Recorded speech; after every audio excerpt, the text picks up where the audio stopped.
Very nice to meet you. Now we are in Davos. First question, what is the number one question you've got been asked so far? What do you think is going to happen next? So what's your answer? My answer is that nobody knows what's going to happen next. But then we can think about the behaviors that need to be embedded with leadership teams, with CEOs, to deal with the current times. But that's the number one question, what's going to happen next? And none of us have the ability to predict the future now. But we can co-create the future based on the changes that we see today. We just got your 2026 Global CEO Survey. The first sentence that I read is CEO confidence in this year in their company's revenue prospects has fallen to its lowest level in 5 years. So what happened? So we believe that what happened for the CEO confidence to drop to that level, where 30% of them are saying that they're seeing a path to growth in 2026, is because of the amount of changes that is happening. Many of the CEOs are used to have control on the business. If they take certain initiative, they can predict what the results are going to be. Now we are in an environment where you have a lot of changes across two dimensions. The first one is artificial intelligence.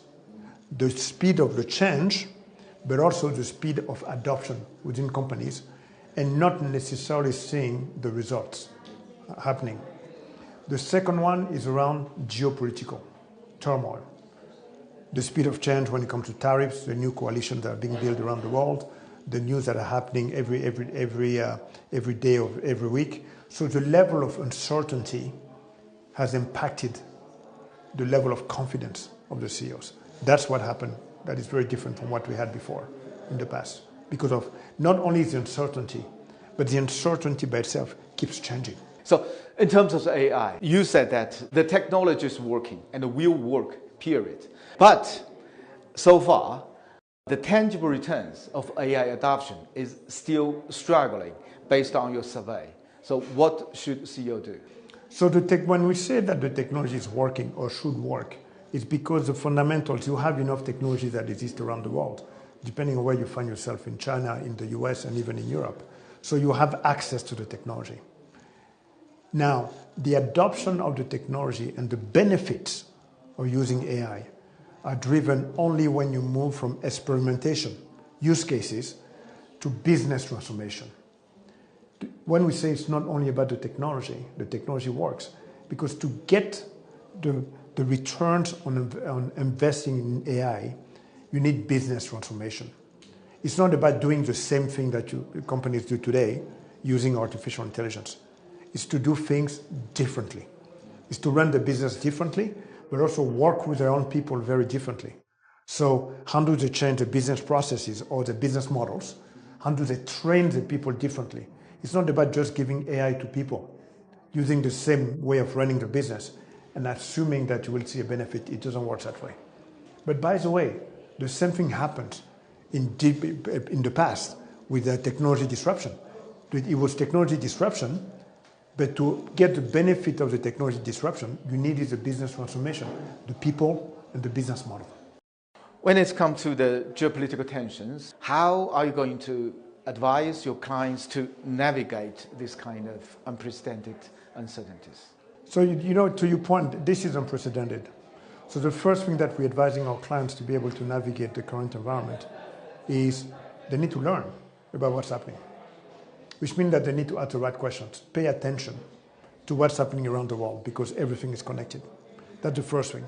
The second thing, we are telling our clients to do more scenario planning so that they can understand what are the options they have in front of them. Third, they have to continue to execute the strategy. Do not stop. Execute the strategy, but be very agile if you have new information to evolve or change the strategy. That is what we're advising our clients today. Optionality, scenario planning, agility, combined with learning about the environment, is a good recipe for executive in the future, in the current times. Let's talk something about China. Your survey covered over 4,000 companies. I'm sure many of the CEOs are from China. So in your survey, what makes Chinese CEO different? I mean, in what area are they more cautious? In what area are they more confident? Actually, they're more optimistic about the future with artificial intelligence, especially. That's what we have seen. from some of the Chinese CEOs that are very optimistic about the future when it comes to artificial intelligence. And having been to China quite a few times, I can see where the optimism is manifesting itself because of the level of investments that you see that are being made in China in artificial intelligence. What area that the Chinese CEO are more cautious? I haven't seen any area where the Chinese CEOs are more cautious, but I will tell you that everybody, whether it's in China, whether it's in different parts of the world, in Europe and all this, everybody is currently concerned or anxious about the current geopolitical environment. Thank you very much.